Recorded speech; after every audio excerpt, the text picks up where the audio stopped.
लिंग। करुणामय इस शुष्क हृदय में भर दो सरस सुधा धारा। मेरे भाग्य गगन में चमके मेरी उन्नति का तारा। मेरे तन के रोम रोम में शक्ति सिंधु हो लहराता। दिव्य रूप से सजी रहे नित भाग्यवती भारत माता। मेरे मानस में खिल जाए नलिनी संपद भक्ति अनूप। ओष्ठों में गूंजे यश गायन दृग में रुचिर तुम्हारा रूप। प्रार्थना करने से मन को शांति मिलती है तथा विचार शुद्ध हो जाते हैं। इस प्रार्थना में अनेक शब्दाएं हैं। हम शब्दों से उनके स्त्री जाति के होने का बोध हो रहा है और कुछ शब्दों से पुरुष जाति के होने का, जैसे स्त्री जाति का बोध कराने वाले शब्द करुणा, सुधा, धारा, उन्नति, शक्ति, भाग्यवती आदि। पुरुष जाति का बोध कराने वाले शब्द हृदय, भाग्य, गगन, तारा, तन, सिंधु, संगीत, ओष्ठ, दृग आदि। शब्दों का सही रूप लिंग कहलाता है। लिंग का अर्थ है पहचान का चिन्ह। शब्द के जिस रूप से उसके पुरुष जाति या स्त्री जाति से संबंधित होने की पहचान होती है उसे ही लिंग कहते हैं। लिंग के भेद। हिंदी में कोई भी संज्ञा या तो स्त्रीलिंग होती है या पुल्लिंग। इसी आधार पर लिंग के दो भेद माने जाते हैं। पहला पुल्लिंग, दूसरा स्त्रीलिंग।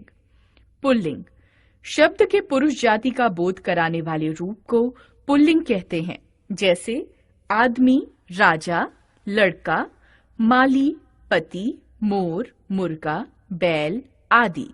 स्त्रीलिंग शब्द के स्त्री जाति का बोध कराने वाले रूप को स्त्रीलिंग कहते हैं, जैसे औरत, रानी, लड़की, मालिन, पत्नी, मोरनी, मुर्गी, गाय आदि। संज्ञाओं का लिंग निर्णय। प्राणीवाचक संज्ञाओं का लिंग निर्णय प्राणियों की प्राकृतिक रूप रचना के आधार पर हो जाता है, किंतु अप्राणीवाचक संज्ञाओं के लिंग निर्धारण के लिए भाषा का व्यावहारिक ज्ञान होना अत्यंत आवश्यक है। नित्य पुल्लिंग।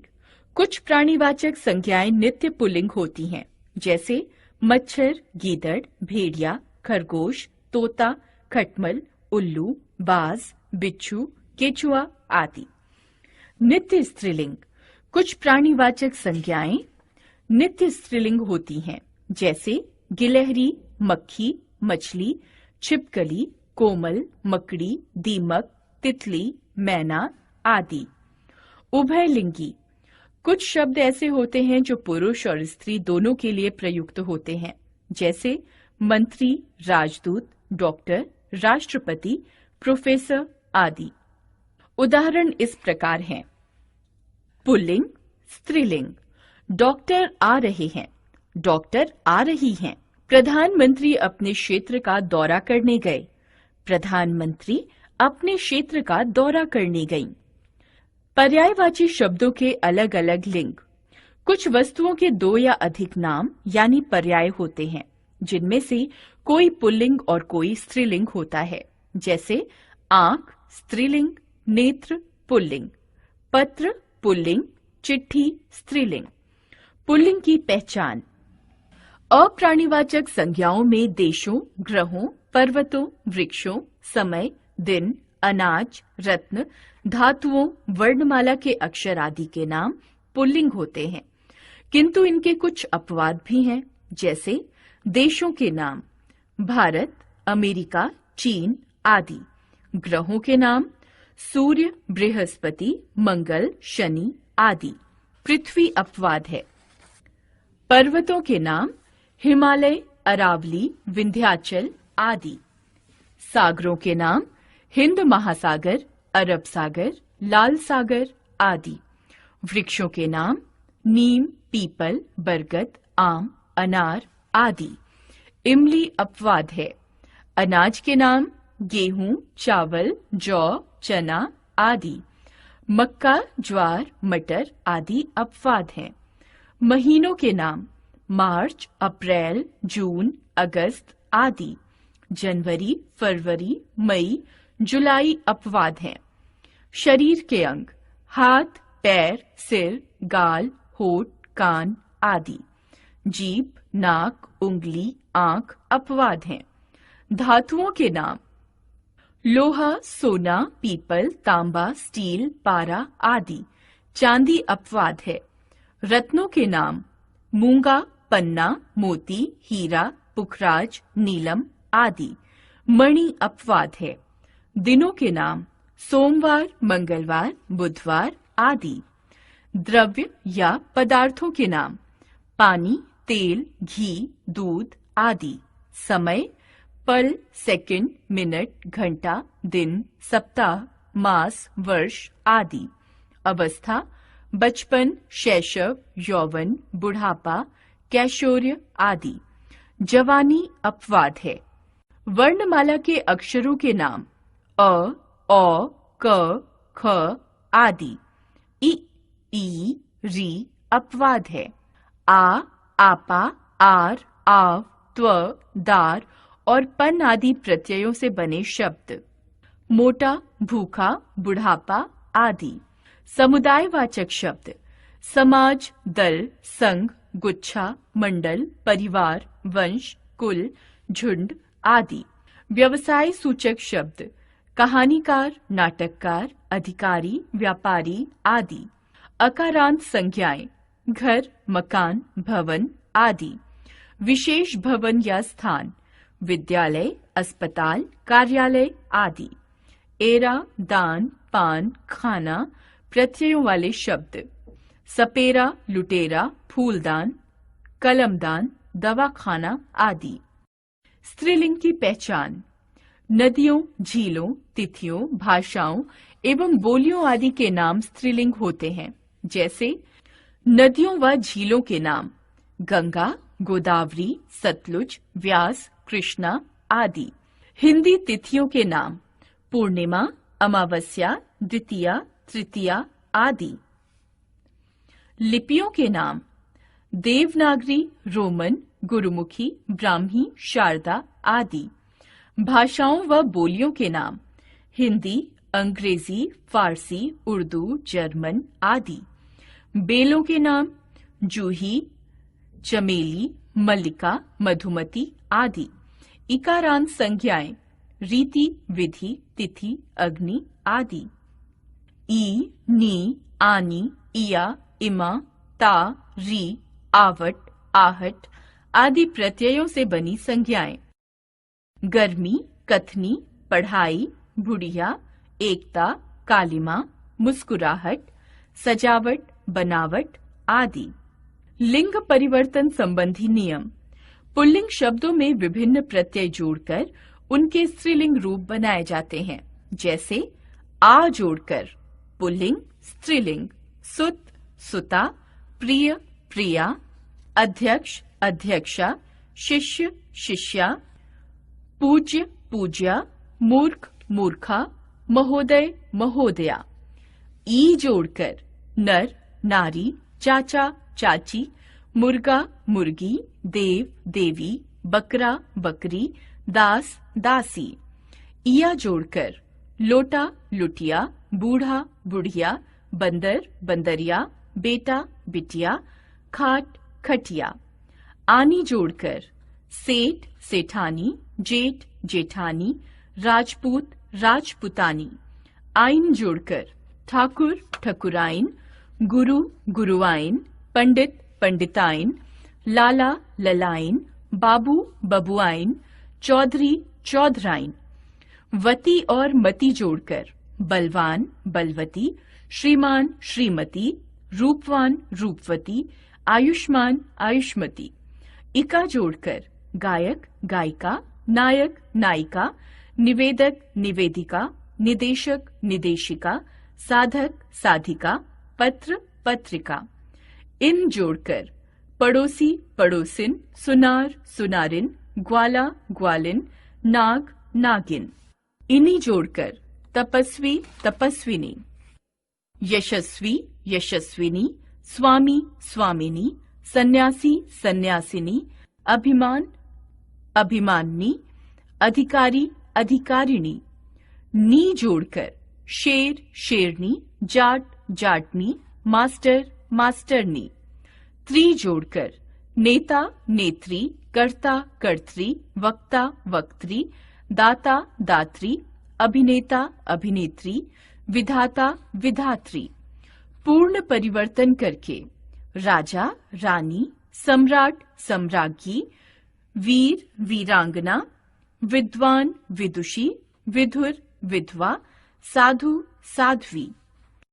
नर एवं मादा शब्द जोड़कर नित्य पुल्लिंग और नित्य स्त्रीलिंग संज्ञाओं में लिंग दर्शाने के लिए इनके साथ नर या मादा शब्द जोड़ देते हैं। नित्य पुल्लिंग स्त्रीलिंग, खरगोश मादा खरगोश, उल्लू मादा उल्लू, भेड़िया मादा भेड़िया, मच्छर मादा मच्छर, चीता मादा चीता, बाज मादा बाज, कछुआ मादा कछुआ। नित्य स्त्रीलिंग पुल्लिंग लोमड़ी नर लोमड़ी, गिलहरी नर गिलहरी, तितली नर तितली, चील नर चील, कोयल नर कोयल, मक्खी नर मक्खी, मैना नर मैना। वचन। हमें थोड़ा तेज चलना चाहिए, सूरज छिप रहा है। हाँ, आगे रुकने की जगह भी नहीं मिलेगी। देखो, वह खरगोश घायल है, कौवे उसे मारना चाहते हैं, इसे बचाओ। दिव्या, वह पौधा देख रही हो, उससे थोड़ी पत्तियां तोड़कर लाओ। यह बच्चा है, लगता है बिछुड़ गया है, इसे यहीं छोड़ेंगे तो यह मर जाएगा। यह भूखा प्यासा भी लग रहा है। मैं नदी से पानी लाती हूँ। दिव्या, तुम इसे एक रोटी के टुकड़े करके खिलाओ। ठीक है। इसे अपने साथ ले चलेंगे। जीवों पर दया करना और उन्हें बचाना मानव का धर्म है। दिव्या और उसके मम्मी पापा ने भी यही किया। उन्होंने जो बातें कही, उनमें आए शब्दों को समझते हैं। क ख, वह खरगोश, कौवे, सूरज, पत्तियां, पौधा, टुकड़े, बच्चा, नदी, रोटी। कॉलम क के शब्द वस्तु व प्राणी के एक होने को बता रहे हैं, तो कॉलम ख के शब्द उनके अनेक यानी एक से अधिक होने का बोध करा रहे हैं। शब्द के जिस रूप से उसके एक या अनेक होने का बोध होता है, उसे वचन कहते हैं। वचन के भेद। हिंदी में वचन के दो भेद होते हैं। पहला एक वचन, दूसरा बहुवचन। एक वचन शब्द के जिस रूप से एक ही प्राणी या वस्तु का बोध होता है, उसे एक वचन कहते हैं। जैसे पिताजी कुर्सी पर बैठ गए, यह घड़ी दीवार पर टांग दो। दादाजी के साथ मेरा कुत्ता भी घूमने जाता है। मोबाइल फोन मेज पर रखा है। बहुवचन शब्द के जिस रूप से अनेक प्राणियों या वस्तुओं का बोध हो, उसे बहुवचन कहते हैं। जैसे ये गमले लॉन में एक तरफ लगा दो। आकाश में पतंगे उड़ रही हैं। लड़कियां मालाएं बना रही हैं। माँ ने सब्जियां काट दी हैं। उपर्युक्त वाक्यों के रंगीन पद अनेक वस्तुओं या प्राणियों का बोध करा रहे हैं, अतः ये बहुवचन की संज्ञाएं हैं। वचन की पहचान। वचन की पहचान दो प्रकार से होती है। पहला संज्ञा या सर्वनाम शब्दों के रूप द्वारा, दूसरा क्रिया शब्दों के रूप द्वारा। संज्ञा या सर्वनाम शब्दों के रूप द्वारा वचन की पहचान। वचन के अनुसार संज्ञा या सर्वनाम शब्दों के रूप बदल जाते हैं। जैसे एक वचन, बहुवचन। अध्यापिका कक्षा में आई, अध्यापिकाएं कक्षा में आईं। लड़का पढ़ रहा है, लड़के पढ़ रहे हैं। वह गाना सुना रहा है, वे गाना सुना रहे हैं। क्रिया शब्दों के रूप द्वारा वचन की पहचान। कुछ संज्ञा शब्दों का रूप एक वचन और बहुवचन में समान रहता है। ऐसी संज्ञाओं के वचन का बोध वाक्य के क्रिया शब्दों द्वारा होता है। जैसे एक वचन, बहुवचन। मजदूर सड़क बना रहा है, मजदूर सड़क बना रहे हैं। चोर पर्दे के पीछे छिप गया, चोर घर में घुस आए। सरोवर में कमल खिला था, सरोवर में कमल खिले थे। वचन परिवर्तन यानी एक वचन से बहुवचन के कुछ नियम। अकारांत स्त्रीलिंग शब्दों के अ को ए में बदलकर एक वचन बहुवचन दीवार दीवारें, बेल बेलें, बोतल बोतलें, भैंस भैंसें, नहर नहरें, मेज मेजें। इकारांत स्त्रीलिंग शब्दों में या जोड़कर एक वचन बहुवचन जाति जातियां, नीति नीतियां, निधि निधियां, समिति समितियां, विधि विधियां। ईकारांत स्त्रीलिंग शब्दों के ई के स्थान पर ई करके तथा या जोड़कर एक वचन बहुवचन रानी रानियां, मछली मछलियां, पत्नी पत्नियां, देवी देवियां, मिठाई मिठाइयां, सखी सखियां, गली गलियां, दवाई दवाइयां, लड़की लड़कियां। आकारांत स्त्रीलिंग शब्दों में ए जोड़कर एक वचन बहुवचन कथा कथाएं, कन्या कन्याएं, रचना रचनाएं, कविता कविताएं, भावना भावनाएं।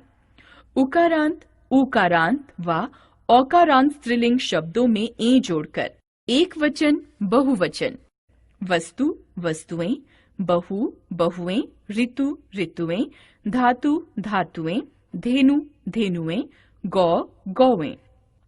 या को या में बदलकर बुढ़िया बुढ़ियां, गुड़िया गुड़ियां, चिड़िया चिड़ियां, बिटिया बिटियां, चूहिया चूहियां, पुड़िया पुड़ियां।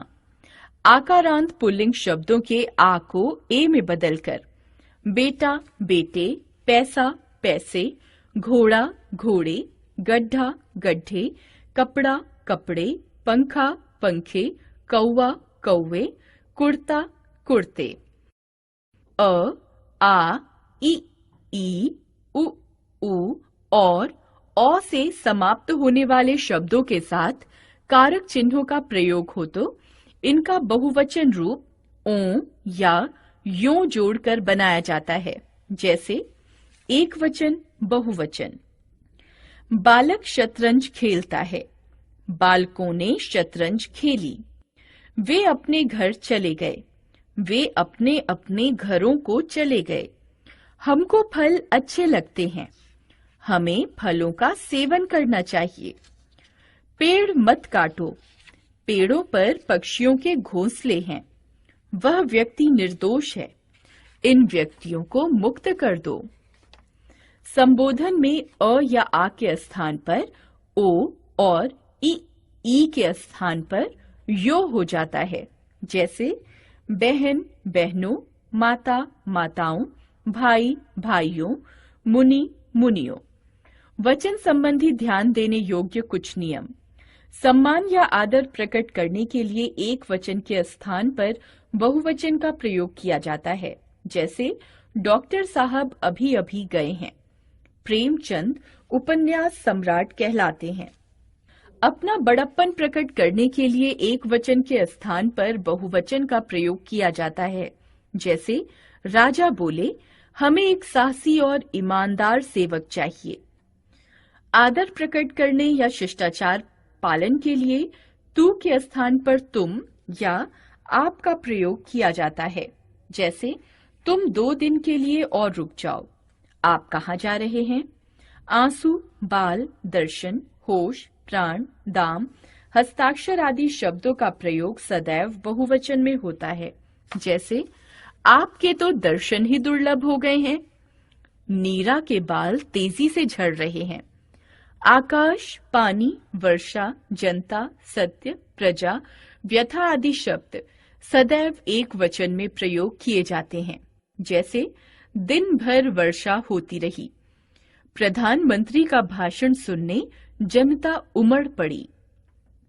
समूहवाचक संज्ञाओं जैसे भीड़, परिवार, सभा, मंडल, दल, जाति, सेना आदि का प्रयोग एक वचन में होता है। जैसे मुसीबत आने पर परिवार ने उसका पूरा साथ दिया। पर्वतारोहियों का दल निरंतर आगे बढ़ रहा है। आज मानव जाति बारूद के ढेर पर बैठी है। व्यक्तिवाचक और भाववाचक संज्ञाओं का प्रयोग एक वचन में ही होता है, जैसे चांदनी रात में ताजमहल का सौंदर्य दर्शनीय होता है, उसका बचपन अभावों में बीता। महेंद्र सिंह धोनी एक श्रेष्ठ क्रिकेट खिलाड़ी है। द्रव्यवाचक संज्ञाओं का प्रयोग एक वचन में ही होता है, जैसे आजकल सोना बहुत महंगा हो गया है, उसने पुराना लोहा कबाड़ी को बेच दिया। संबंध दर्शाने वाले पुल्लिंग शब्द दोनों वचनों में एक समान रहते हैं, जैसे मामा, चाचा, दादा, नाना आदि। कारक। हुजूर, उस ऊंट को देख रहे हैं? हाँ। ऊंट की गर्दन टेढ़ी हो गई है। कैसे? यह किसी से वादा करके भूल गया है। तो इससे गर्दन का क्या लेना देना? वादा करके भूल जाने पर भगवान गर्दन टेढ़ी कर देते हैं। कहना क्या चाहते हो? कहीं आपकी गर्दन भी टेढ़ी न हो जाए। बीरबल, तुम बहुत बुद्धिमान हो। हमें अपना वादा याद आ गया है। अब तो गर्दन सीधी रहेगी। ज्ञान गुरु। बीरबल की बुद्धिमानी का कोई जवाब नहीं है। अब जरा इन शब्दों पर ध्यान दीजिए। को, की, से, का। पर ये सभी क्रिया का संबंध संज्ञा या सर्वनाम शब्दों से जोड़ रहे हैं। प्रत्येक वाक्य में प्रयुक्त पद एक दूसरे से किसी न किसी रूप में जुड़े होते हैं और उनके इसी जुड़ाव से वाक्य का अर्थ निकलता है। इसी प्रकार वाक्य के सभी पदों का क्रिया से कुछ न कुछ संबंध होता है। इसी संबंध को कारक कहते हैं। अतः कहा जा सकता है, कारक वह व्याकरणिक इकाई है जो वाक्य के संज्ञा सर्वनाम शब्दों का संबंध वाक्य में प्रयुक्त क्रिया व अन्य शब्दों से बताती है। ध्यान दीजिए कि चिन्हों का स्थान बदल देने से संज्ञा या सर्वनाम का क्रिया से संबंध भी बदल जाएगा। कारक को प्रकट करने के लिए प्रयुक्त चिन्हों को कारक चिन्ह कहते हैं। इन्हें परसर्ग भी कहते हैं। कारक को विभक्ति से प्रकट किया जाता है। कारक के भेद। हिंदी में कारक के 8 भेद माने गए हैं, जिनका संक्षिप्त परिचय इस प्रकार है। क्रम संख्या, कारक, कारक चिन्ह, संक्षिप्त लक्षण, पहचान। पहला, कर्ता, ने, जो क्रिया को करने वाला हो। कौन, किसने। दूसरा, कर्म, को, जिस पर क्रिया का फल पड़े। क्या, किसको। तीसरा, करण, से, के द्वारा, क्रिया का साधन। किससे, किसके द्वारा। संप्रदान, के लिए, जिसके लिए क्रिया की जाए, जिसे कुछ दिया जाए। किसके लिए, किसको। अपादान, से, अलग, पृथकता, लज्जा, भय का भाव। कहां से, किससे। संबंध, का के की, रा रे री, ना ने नी। अन्य शब्दों से संबंध, किसका, किसकी, किसके। अधिकरण, में, पर, क्रिया का आधार या आश्रय। किसमें, किस पर, कहां। संबोधन, हे, रे, अरे, जिससे किसी को पुकारा जाए। कर्ता कारक। कर्ता का अर्थ है करने वाला। वाक्य में क्रिया करने वाले को कर्ता कारक कहते हैं। कर्ता सदैव संज्ञा या सर्वनाम होते हैं। वाक्यों में कर्ता कारक का प्रयोग 2 प्रकार से होता है, परसर्ग रहित और परसर्ग सहित। जैसे, अंजलि बहुत रोई, सुनीता पौधा लगा रही है, जीत ने मित्र को पत्र लिखा। कर्ता कारक का चिन्ह यानी परसर्ग ने है, किंतु ने का प्रयोग केवल भूतकाल की सकर्मक क्रियाओं के साथ होता है, जैसा कि तीसरे वाक्य में हुआ है। वर्तमान और भविष्यत काल में प्रायः ने परसर्ग का प्रयोग नहीं होता। वाक्य में मुख्य क्रिया के साथ कौन, किसने लगाकर प्रश्न करने पर जो उत्तर प्राप्त होता है वही कर्ता होता है। जैसे, कौन बहुत रोई, अंजलि। किसने पौधा लगाया, सुनीता ने। किसने पत्र लिखा, जीत ने। कर्ता कारक में कभी कभी को परसर्ग का भी प्रयोग होता है, जैसे स्नेहा को जाना चाहिए, विकास को घर जल्दी पहुंचना है। कर्म कारक वाक्य में जिस शब्द पर क्रिया का प्रभाव यानी फल या परिणाम पड़ता है उसे कर्म कारक कहते हैं। कर्म कारक का चिन्ह को है।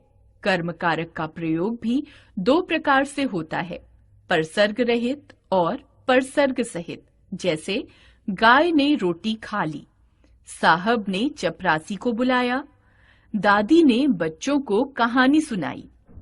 पहले वाक्य में परसर्ग रहित कर्म है रोटी, दूसरे वाक्य में चपरासी को परसर्ग सहित कर्म है।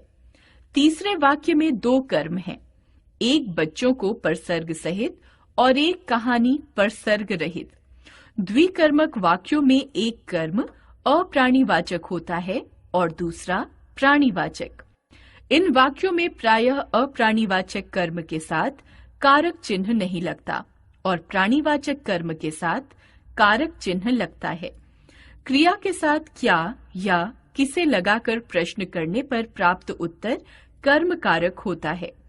करण कारक। करण का शाब्दिक अर्थ है साधन या माध्यम। वाक्य में जिस साधन या माध्यम से क्रिया के होने का पता चलता है उसे करण कारक कहते हैं। जैसे मिनी खीर चम्मच से खाओ, हम हवाई जहाज से कोलकाता जाएंगे, मालिक खुरपी से घास खोद रहा है। इन वाक्यों में खाने, जाने और खोदने का साधन क्रमशः चम्मच, हवाई जहाज और खुरपी हैं। अतः ये करण कारक हैं। करण कारक का चिन्ह से है। वाक्य की क्रिया के साथ किससे या किसके लगाकर प्रश्न करने पर जो उत्तर मिलता है वह करण कारक होता है। संप्रदान कारक। संप्रदान का अर्थ होता है किसी को कोई वस्तु सदैव के लिए देना। वाक्य में जिसको कोई वस्तु सदैव के लिए दी जाती है या जिसके लिए कार्य किया जाता है उसे संप्रदान कारक कहते हैं। इसका चिन्ह को के लिए है। जैसे मुदित दादाजी के लिए दवाई लाया है, मालिनी ने विद्योत्तमा को फूल भेंट किए, माँ ने मेरे लिए हलवा बनाया है। उपर्युक्त वाक्यों में रंगीन पद संप्रदान कारक हैं। राम ने रावण को मारा, पूजा के बाद सेठ जी ने ब्राह्मणों को दान दिया। पहले वाक्य में रावण मारा क्रिया का कर्म है और दूसरे वाक्य में दान देने की क्रिया ब्राह्मणों के लिए की गई है। अतः इस वाक्य में ब्राह्मणों को संप्रदान कारक है। अपादान कारक। अपादान का अर्थ है जहां से कोई वस्तु या पदार्थ अलग हो जाए। वाक्य में जिससे कोई वस्तु अलग होती है उसे अपादान कारक कहते हैं। जैसे फूलदान मेज से गिरकर टूट गया, बच्चे स्कूल से घर जा रहे हैं, गिरीश घोड़े से गिर पड़ा, मुझे किसी से भी डर नहीं लगता, वह तुम्हारे भाई से अधिक समझदार है। करण तथा अपादान कारक में अंतर। करण और अपादान कारक दोनों का कारक चिन्ह से है, परंतु दोनों के प्रयोग और अर्थ में अंतर है। करण कारक में से का प्रयोग साधन के अर्थ में होता है, वहीं अपादान कारक में से अलग होने का बोध कराता है। जैसे वह फूलों से रंगोली बना रही है। करण कारक। पेड़ से फूल झड़ रहे हैं। अपादान कारक। संबंध कारक। संज्ञा या सर्वनाम के जिस रूप से उसका दूसरी संज्ञा या सर्वनाम के साथ संबंध प्रकट हो उसे संबंध कारक कहते हैं। जैसे रंजीत की साइकिल टूट गई है, यह मेरी पुस्तक है, मिष्टी के पिता एक बड़े पुलिस अफसर हैं।